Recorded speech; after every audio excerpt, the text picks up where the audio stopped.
The door of that cell was unlocked. His friends had bribed the guards. A ship was waiting. He could have simply stood up and walked out into the rest of his life.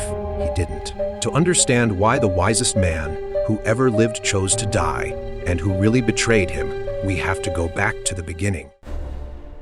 This is the betrayal of Socrates. Socrates was not born a philosopher. He was born an Athenian, the son of a stonemason, raised in the golden age of the greatest city the world had ever seen.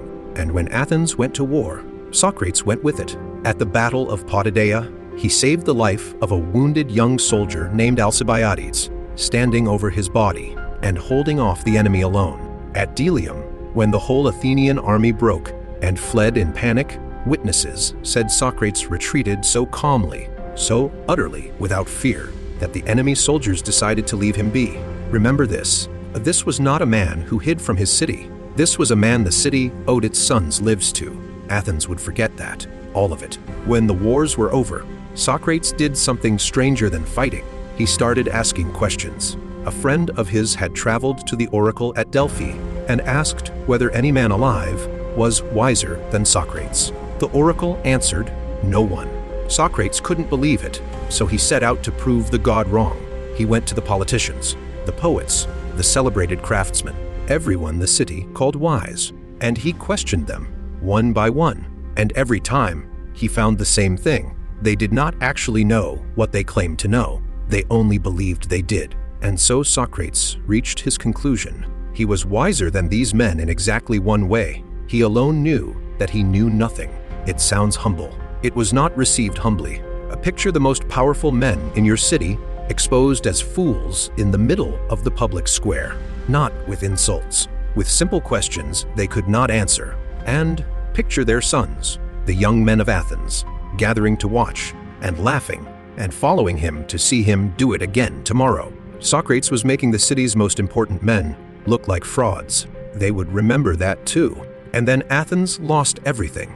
After 27 years of war, Sparta finally broke the Athenian Empire. The city that had ruled the seas was starving, humiliated, occupied by its enemies. And in the ruins, Athens went looking for someone to blame.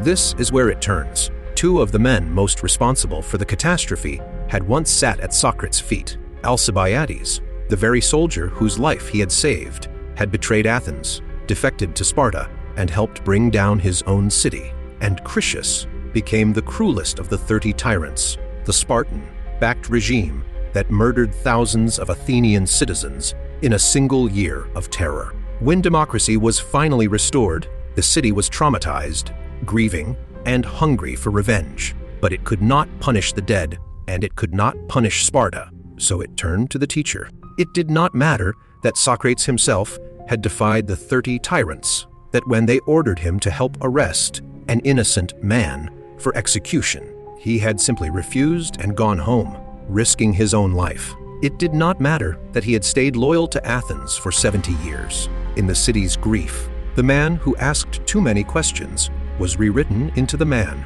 who had poisoned its youth. In 399 BC, 3 citizens dragged Socrates into court. The charges, corrupting the young, and impiety, refusing to believe in the gods of the city. A jury of 500 Athenians would decide whether he lived or died. This was his moment to beg, to weep, to parade his children in front of the court, to promise anything. That was how a man survived an Athenian trial. Socrates did the exact opposite. He told the jury that, far from deserving punishment, he deserved to be honored, fed for free at the public table for the rest of his life, like an Olympic champion, as a reward for making Athens examine its own soul. He told them that even if they offered to release him on the single condition that he stop philosophizing, he would refuse them to their faces. The unexamined life, he said, is not worth living. He would not trade the one thing that made him himself for a few more years of breathing. It was, depending on how you look at it, either the bravest thing a man on trial has ever done, or the most stubborn. Under Athenian law, once a man was convicted, he was allowed to propose his own punishment as an alternative to death. Exile would have been easy. A fine would have been easy. Any ordinary man would have named one and lived. Socrates, 70 years old, first suggested that his true reward should be a free dinner for life. Only when his friends begged him did he grudgingly offer a small fine, as if the whole idea of buying back his life offended him. The jury found him guilty, and then, insulted by his defiance, they voted for death. And here is the detail that should chill you. More of the jurors voted to kill him than had voted, moments earlier, that he was even guilty in the first place. Men who believed he had done nothing wrong still chose to end his life, simply because he would not grovel. But here is the part that breaks you. He still did not have to die. In the days before the execution, his oldest friend, Crito, slipped into the cell before dawn. Everything was ready. The guards were paid. A boat, a safe city, a quiet new life, all of it waiting. And Socrates said no. His reasoning is the heart of everything he ever taught. He had lived 70 years under the laws of Athens, accepting every benefit they gave him. To break those laws now, the moment they finally turned against him, would make him exactly the kind of man his accusers said he was. A man who honors the rules only while they serve him. He would not save his own body by destroying the one thing he had spent his entire life building. If he ran, he proved them right. If he stayed, he proved them wrong forever. On his final day, his friends wept around him. Socrates told them to stop. He had sent the women away precisely so no one would carry on like this. When the poison arrived, he took the cup without the slightest tremble in his hand and drank it down to the bottom. He walked until his legs grew heavy, then lay down as the cold slowly climbed his body toward his heart. And his last words were almost gentle, almost a joke.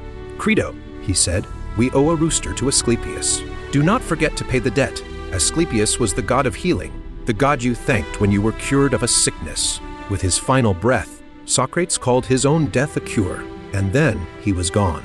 So who betrayed whom? Athens told itself it had executed a criminal, but history handed down a different verdict. Within a single generation, the city that killed Socrates became known forever as the city that killed Socrates. It was Athens' shame, not his. His student Plato wrote all of it down, and those words outlived the Athenian Empire by 2,500 years. The city believed it was silencing one troublesome old man. Instead, it made him immortal. Socrates' real defense, his refusal to escape, and his last calm hours before death are all preserved in 3 short works by Plato: the Apology, the Crito, and the Phaedo. If you want to hear the wisest man who ever lived argue for his own life, in his own words, the complete audiobook is here on the channel. Because some men you can execute, you simply cannot prove them wrong.